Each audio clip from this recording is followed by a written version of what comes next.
नमस्कार दर्शकों, आप देख रहे हैं दूरदर्शन हिमाचल और मैं दामिनी भारद्वाज आपका बहुत बहुत स्वागत करती हूं हमारे आज के कार्यक्रम कृषि दर्शन में।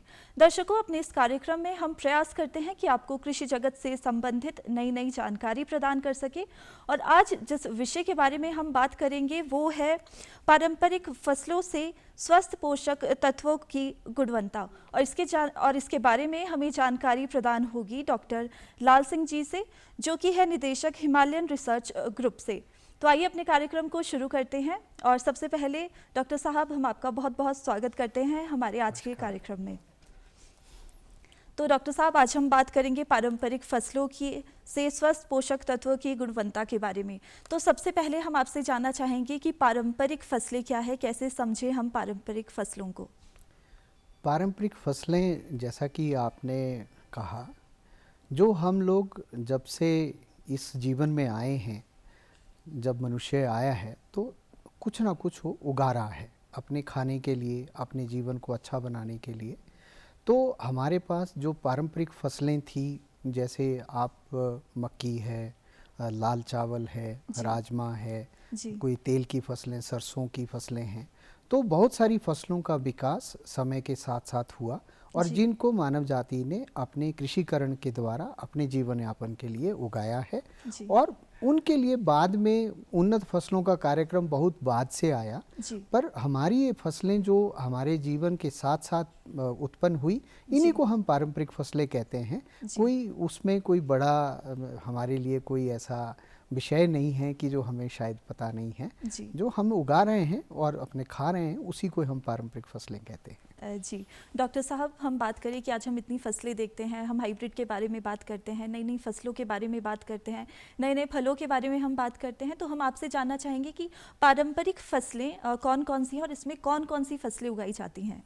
पारंपरिक फसलों में हमारे लिए खास करके एक तो जैसे गेहूं की फसल थी, जौ की फसल थी, उगला फाफरा है, हमारे कौनी, चीना, मंडुआ और बहुत सारे मिलेट की प्रजातियां जैसे थीं, और उनको हम लोग उगाते रहे हैं और उगा रहे हैं। पर यह है कि समय के साथ जब हम लोग ग्रीन रेवोल्यूशन के बाद के दौर में आए, आज ये टेक्नोलॉजी का मॉडर्न ज़माना आया, उसमें इन फसलों के माध्यम से ही इन प्रजातियों की उन्नत फसलों की ओर हम लोग गए, जिसकी वजह से हमारी ज़्यादा उपज हुई, हम ज़्यादा लोगों को फीड कर पाए। तो उस दौड़ में हम जो एक पारंपरिक ज्ञान था और जो पारंपरिक फसलें थी, वो थोड़ी हमारी पीछे छूट गई हैं। तो हो सकता है कि आज का विषय आपने इसीलिए चुना हो कि ये पारंपरिक फसलें हम क्या हैं, कैसे जाने क्या हैं, और हमारी नई पीढ़ी जो आगे जो 90 के दशक के बाद या 2000 के दशक के बाद पैदा हुए हैं, शायद उनको वो ज्ञान कम है। तो शायद वो आपका आज का विषय उन लोगों को इसके बारे में ज्ञान देने के लिए आपका कार्यक्रम सार्थक होगा। जी डॉक्टर साहब, आज हम जैसे बात करेंगे पारंपरिक फसलों से स्वस्थ पोषक तत्वों के बारे में, तो हम जानना चाहेंगे कि कौन से पोषक तत्व है जो हमें मिलते हैं पारंपरिक फसलों के द्वारा, और ऐसी कौन सी न्यूट्रिशनल वैल्यू मिलती है हमें इन फसलों के द्वारा। ऐसा था कि जो हमारी पारंपरिक फसलें थी, जिनको जो हाइब्रिड आने से पहले प्रजातियां हमारे गेहूं की, मक्की की, दालों की, तिलहन की, दलहन की, सारी जो प्रजातियां थी, उनमें एक होल मील सिस्टम था और हमारी खाने की पद्धति भी होल मील की थी। जैसे गेहूं कोई उगाता था, उसको पूरा पीस करके आटे से रोटी बनाते थे। आज के समय में आटा बनने से पहले उसमें से बहुत सारे तत्व निकाल लिए जाते हैं, जैसे चोकर जुदा कर ली जाती है, कोई उससे मैदा बना लिया जाता है, कोई और पदार्थ बना लिया जाता है, अंत में जो बचता है फिर उसका आटा बनता है। तो हमने उस पोषक तत्वों को जो एक होल मील में खाते थे वो कम कर दिया। पर इन फसलों में भरपूर मात्रा में वो मेजर और माइनर, जिनको हम अंग्रेजी में न्यूट्रिएंट्स कहते हैं, जैसे प्रोटीन है, जैसे कार्बोहाइड्रेट है या फैट है, और उसमें आयरन है, कॉपर है, मैंगनीज है, मैग्नीशियम है, उनकी मात्रा प्रचुर होती थी। पर जो नए खाने के तौर पे हम उनको होल मील के इससे नहीं खा रहे हैं, जिसकी वजह से हमें वो पोषक तत्व पूरे नहीं मिल रहे हैं। तो अगर हम लोग इन पारंपरिक फसलों को अगर एक होल मील के तौर पे खा रहे थे, तो इससे हमें पूर्ण पोषक तत्व मिलते थे और हमारा शरीर जो है किसी कमी से मतलब कभी भी हमें उसकी कमी नहीं होती जी। थी। अब जैसे हमने इनको सेपरेट कर लिया तो उससे हमें अब दिक्कत होने लगी है। जी। डॉक्टर साहब, आपने हमें बताया कि इसमें इतने सारे न्यूट्रिएंट्स हमें मिलते हैं, मैग्नीज की बात करें, मैग्नीशियम की बात करें, और भी बहुत से आपने हमें बताया कि इसमें कितने महत्वपूर्ण तत्व हमें मिलते हैं। इसी के साथ मैं जानना चाहूँगी, जैसे हम आजकल देख रहे हैं हेल्थ इश्यूज़ की अगर हम बात करें, कई तरह की बीमारियां हैं, कई तरह के रोग हैं। हम इम्यूनिटी की बात करते हैं आजकल इस एरा में अगर हम बात करें तो इम्यूनिटी बहुत ज़्यादा वीक है आजकल के लोगों की। और अगर हम बात करें कि 70s 60s या 80s की अगर हम बात करें, तब इम्यूनिटी लेवल जो था बहुत ज़्यादा हाई था और बीमारियां भी इतनी नहीं थी। तो हम आपसे जानना चाहेंगे कि क्या असर रहता है इन फसलों का, इन पदार्थों का हमारी लाइफ में, हमारे जीवन में, और किस तरह से अफेक्ट करती हैं ये हमारी हेल्थ को? जैसे आप अगर जीवन में देखें, जहाँ हम रहते हैं वहाँ का एक वातावरण होता है। जी। उस वातावरण में कुछ फसलें उगती हैं, कुछ नहीं उगती हैं। जी। पर आम तौर पे हमारी पारंपरिक पद्धति ये थी कि हम जो लोकल उस जहाँ पे हम रहते हैं जी। उस जगह पे जो उगता है उसी को खाते थे। जी। एक तो उसमें था कि बाहर से कोई उसमें इनपुट नहीं जाता था। जी। जैसे हम कोई केमिकल फर्टिलाइज़र, कोई दवाई, कीटनाशक और फफूंदनाशक नहीं खरीदते थे। और एक तो शुद्ध रहता था। जी। और दूसरा उसमें क्या था कि जो हमारी वो वातावरण उस वक्त का था, चाहे वो पानी था, चाहे हवा थी, वो भी आपने 70s की बात की, 80s की बात जी। की, हम शुद्ध वातावरण में रहते थे, शुद्ध खाते थे जी। और बाजार की चीज़ों पे खाने के लिए बहुत कम आधारित होते थे। जी। तो अब जो समय आया है उसमें हम ज़्यादातर क्या चीज़ें, जो डाइवर्सिटी हम खाते थे, जैसे जिस सीज़न में जो सब्जी हुई वही खा ली, जी। जिस सीज़न में जो फसल हुई जी। हम उसकी रोटी खा ली। जी। अगर हमारे गेहूं है तो गेहूं की रोटी, अगर हमारी मक्की है तो मक्की की रोटी। बिल्कुल। तो जो एक खाने की पद्धति थी, ये जो है एक किस्म से अगर हम लोग इंग्लिश भाषा में कहें तो ये एक जियोग्राफिक इंडिकेटर था। जी। अगर हम लोग, अगर मान लो कि भाई साउथ में जाते हैं तो हम सांबर बड़ा इडली खाते हैं। जी। अगर हम पंजाब में जाते हैं तो हम पराठा खाते हैं। जी। अगर हम जैसे पहाड़ी इलाकों में आते हैं वहाँ खमीर वाली रोटी खाते जी। हैं।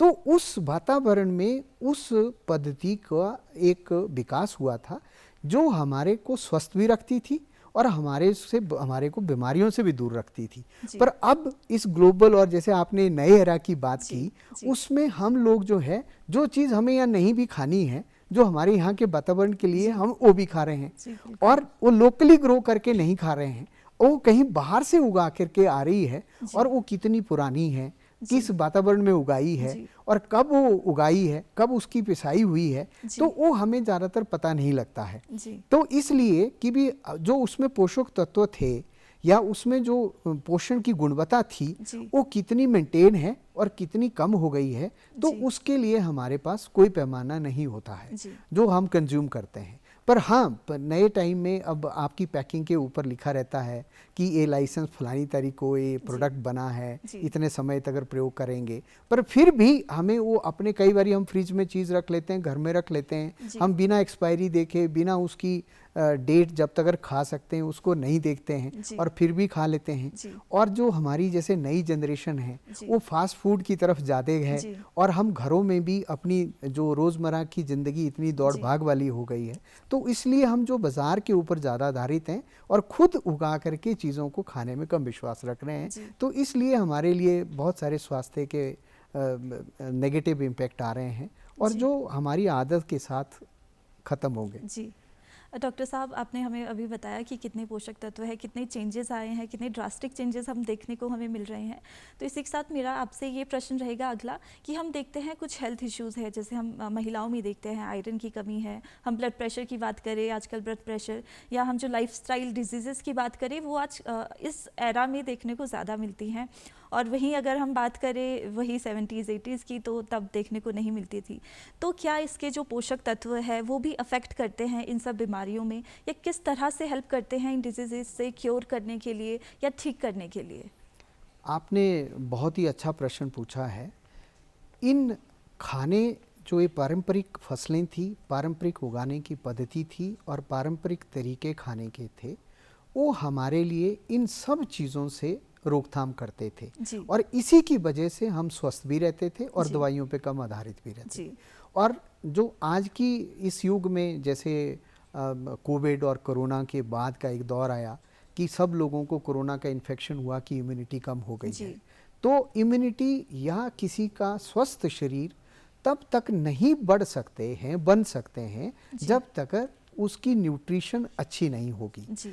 अगर वो न्यूट्रिशन जब हम लोग जो इन फसलों के माध्यम से जब हम अपनी न्यूट्रिशन को मेंटेन करते थे, जी। तो वो एक बड़ी विविधीकरण की प्रक्रिया थी जी। कि हमारी थाली में कि तरह तरह की चीज़ें खाने को होती थी। जी। कभी हमें जो है व्रत होता था, तो फ्लावर के रूप में हमारे को पारंपरिक फसल जैसे ओगले फाफरे के, जी। हम पैनकेक इंग्लिश में बोलते हैं, जी। लोकल जी। भाषा में चिलड़ा बोलते जी। हैं, चिलड़ा मिलता था। जी। उसके ऊपर हनी लगा के देते थे जी। कि व्रत में आप वही खा सकते जी। हैं। तो वो एक किस्म से बूस्टर डोज होती थी कि आप साल भर के लिए निरोग हो जाएं। जी। जैसे आप बूस्टर डोज वैक्सीनेशन जी। का लगाते जी। हैं, जी। तो उसी तरीके से खाने के भी वो बूस्टर डोज होती थी। जी। अगर जैसे बैसाखी का दिन है, उस दिन हमारे को गुड़ में मिला करके बाथू का खीर बनाई जाती थी, जी। तो उसमें ओमेगा 3 फैट्स अच्छे होते हैं और जी। उसमें कैल्शियम की मात्रा बहुत अच्छी होती है, जी। जो महिलाओं के लिए एक खास करके बहुत उपयोगी हुआ करती जी। थी। और जैसे आपने महिलाओं की समस्याओं की बात की, जी। तो आज की डेट में जैसे फाइब्रॉइड बहुत हो रहे जी। हैं, रसौली का बहुत जी। प्रचलन है, जी। तो जो ओगला और फाफरा की फसल थी, जी। अगर उसको व्रत में आप अगर साल में 1-2 बारी खाते थे, जी। तो उसमें एक स्पेशल प्रोटीन है रूटीन नाम की, जी। जो कि एंटी ट्यूमर है, और वो जिसको एंटी ट्यूमर एंटी कैंसर भी कहते हैं, जी। और जो आपके कैल्शियम, मैग्नीशियम, मैंगनीज की मात्रा को प्रचुर वे में आपको प्रोवाइड करती थी।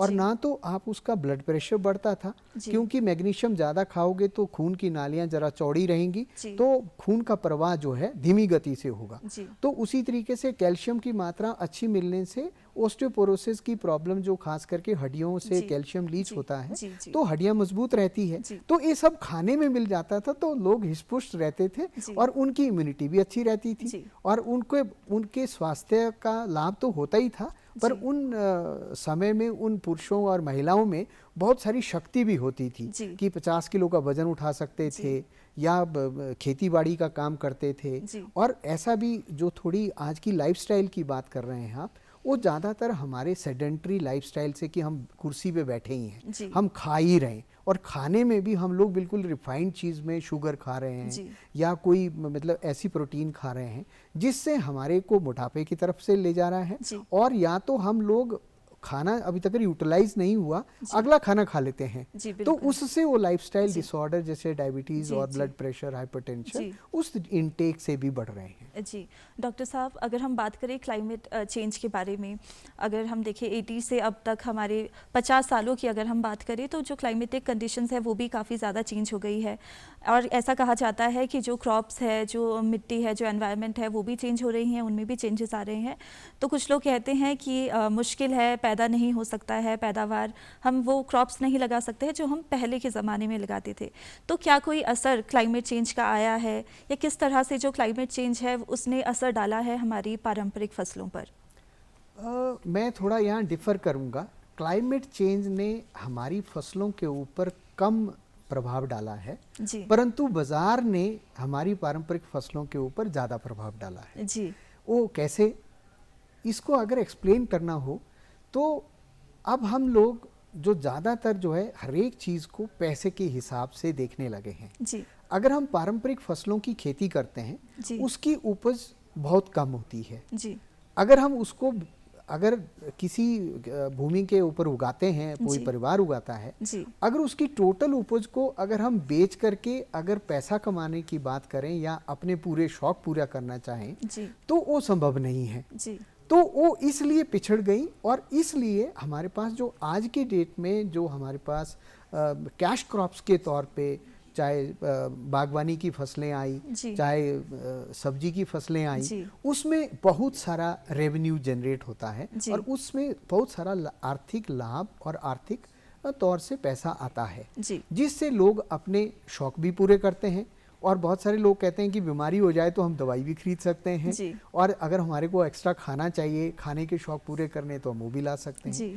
तो वो प्रभाव क्लाइमेट चेंज का नहीं है, वो एक व्यापारीकरण का, एक हमारी बदली हुई आर्थिक ज़रूरतों के हिसाब से चेंज हुआ है। जी। पर जहाँ तक क्लाइमेट चेंज की आप बात कर रहे हैं, वो एक बहुत विकराल समस्या है। जी। और वो उसके संदर्भ में अगर देखा जाए तो जो हमारी फसलें हैं जो नई विधि से तैयार हुई हैं और जी। नई फसलें हैं और पारंपरिक फसलें नहीं हैं, जी। उनके ऊपर क्लाइमेट चेंज का ज़्यादा प्रभाव हो रहा है। जी। अगर ज़्यादा पानी हो गया तो गल जाती हैं, जी। या उसमें कीड़े लग जाते हैं, जी। या अगर उसमें सूखा पड़ गया तो फसल फिर भी नहीं होती है। जी। पर हमारी पारंपरिक फसलें इन परिस्थितियों को झेलने के लिए बहुत ही अच्छी हैं और कम पानी में भी उग सकती हैं जी। और ज़्यादा पानी में भी सर्वाइव कर सकती जी। हैं।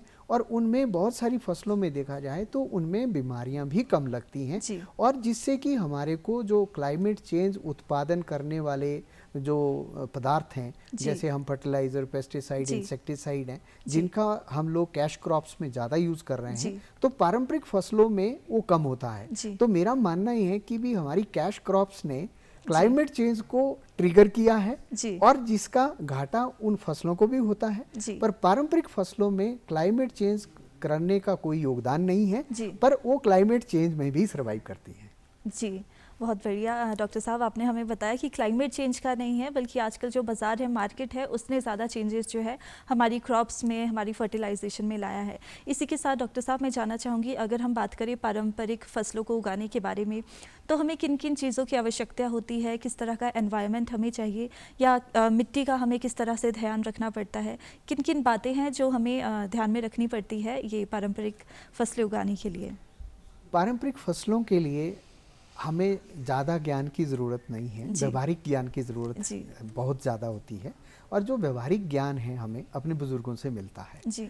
और इसके लिए जो पद्धति है, वो पद्धति जो है हमारे बुज़ुर्गों की पद्धति है। जी। तो हमें सिर्फ अपने दादा दादी, नाना नानी, अपने बुज़ुर्गों से पता होना चाहिए जी। किस स्थान पे कौन सी फसल उग सकती है। जी। अगर आप उगला फाफरा अगर किन्नौर या मंडी कुल्लू में उगता है, जी। पहाड़ों में उगता है, जी। अगर उसको आप लोअर एरिया में उगाना शुरू करेंगे तो नहीं उगेगा। जी। वो सिर्फ किताब नहीं बताती है, किताब जी। में ये चीज़ें ज़्यादा अब लिखने ज़रूर लगे हैं लोग, जी। पर ये किताब में ये ज्ञान नहीं मिलता है। जी। तो ज़रूरत उसके लिए सिर्फ हमें व्यवहारिक ज्ञान जो हमारे बुज़ुर्गों के पास है, जी। उसको समझने की ज़रूरत है। जी। और इसके लिए कोई ख़ास भूमि को टेस्ट करने की ज़रूरत नहीं है जी। कि उसमें क्या नाइट्रोजन कितना है, फास्फोरस कितना है या पोटेशियम कितना है। जी। पर जिस जमीन पे ये फसल होती है, जिस एग्रोक्लाइमेटिक जोन में होती है, जी। और जी आपको किस सीजन में बीजनी है, उसका ज्ञान होना ज़रूरी है। जी। अगर आप कोई फसल, अगर मान लो आप मार्च के महीने में बीजते हैं, जी।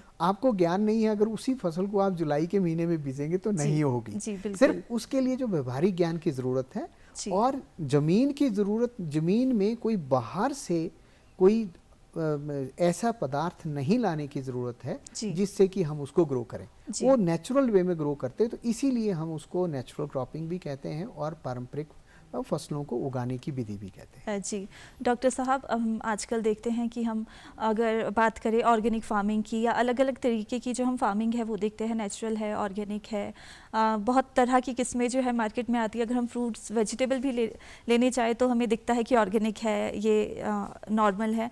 तो किस तरह की जो है इसमें पोषक तत्व अलग रहते हैं, और अगर हम बात करें पारंपरिक फसलों के बारे में तो उसमें किस तरह के अलग पोषक तत्व रहते हैं? इसको मैं 3 श्रेणी में बांटूंगा। जी। एक ऐसा है कि जो आजकल कमर्शियल खेती हो रही है, जो हाइब्रिड्स की बात कर रहे हैं आप, इनऑर्गेनिक जिसमें फर्टिलाइज़र है, केमिकल की मात्रा डाल करके, केमिकल फर्टिलाइज़र, पेस्टिसाइड डाल करके हम उनको उगाते हैं जी। उसमें, और पारंपरिक फसलों और ऑर्गेनिक खेती में अगर न्यूट्रिशनल वे में अगर हम देखें जी। तो उसमें फ़र्क आता है। जी। कैसे कि जिसको नाइट्रोजन ज़्यादा मिली तो आकार बड़ा हो गया, जैसे आपका सेब है, आपका गोभी का फूल है, या कोई जैसे आपका आलू है, उसका साइज बड़ा हो जाएगा। और बड़ा कैसे होगा, और उसमें पोषक तत्व जो आपने केमिकल दिया है जी। तो उसका साइज बढ़ जाएगा। जी। पर उसमें अगर जब हम उसको ड्राई करके उसमें पोषक तत्व देखेंगे तो उसका बायोमास बढ़ गया, वेट बढ़ गया, जी। पर पोषक तत्व कम है, जी। तो पर यूनिट के हिसाब से उसमें पोषक तत्व कम रहेगा। जी। जो नेचुरल वे में आप उगाओगे, जिसमें खाद नहीं डालोगे, जी। तो उसमें क्या है, साइज छोटा रहेगा और तत्व उतने ही रहेंगे, उतने वजन में। जी। तो उसमें उस छोटे वजन में तत्वों की मात्रा ज्यादा हो गई, जी। तो इसलिए उसमें ज्यादा न्यूट्रिशन है। जी। और उसमें जो दूसरा खाद से बना हुआ आलू बड़ा है, तो उसमें पानी की ज्यादा मात्रा होने के कारण उसमें जो न्यूट्रिएंट है वो कम रहेगा। बायोमास ज्यादा है तो न्यूट्रिशन कम होगी। जी। उसी तरीके से अगर आप ऑर्गेनिक की बात करते हैं तो ऑर्गेनिक और नेचुरल में ज़्यादा फर्क नहीं है। ऑर्गेनिक में भी आप जो है केमिकल का प्रयोग नहीं करके, जो आपके लोकल गाय का गोबर है, गौंतर है, जो गाय का यूरिन है, काऊ यूरिन है, उसी से ही पदार्थ बनाते हैं, जिससे नाइट्रोजन भी मिलता है, कीटनाशक भी बनते हैं और ख़ास करके बीमारियों का भी समाधान उसी से होता है। तो इनमें भी साइज ऑर्गेनिक में भी लगभग नेचुरल के बराबर, जैविक के बराबर रहेगा। तो उसमें कोई ज़्यादा अंतर मेरे हिसाब से न्यूट्रिशन में नहीं है कंपैरिजन केमिकल के इनऑर्गेनिक के। जी डॉक्टर साहब, अगर हम बात करें कि जो लोग हैं, जो किसान हैं, जो खुद जुड़ना चाहते हैं, वो किस तरह से जुड़ सकते हैं? साथ ही आपके डिपार्टमेंट द्वारा कैसे एजुकेट किया जाता है किसानों को कि वो ज़्यादा से ज़्यादा इस तरह की पैदावार उगाए, या किस तरह के आपके डिपार्टमेंट द्वारा काम होते हैं? लोगों तक कैसे इन्फॉर्मेशन पहुँचती है पारंपरिक फसलें उगाने के बारे में? उसमें ऐसा है कि हमारी गैर सरकारी संस्था है जिसका नाम हिमालयन रिसर्च ग्रुप है।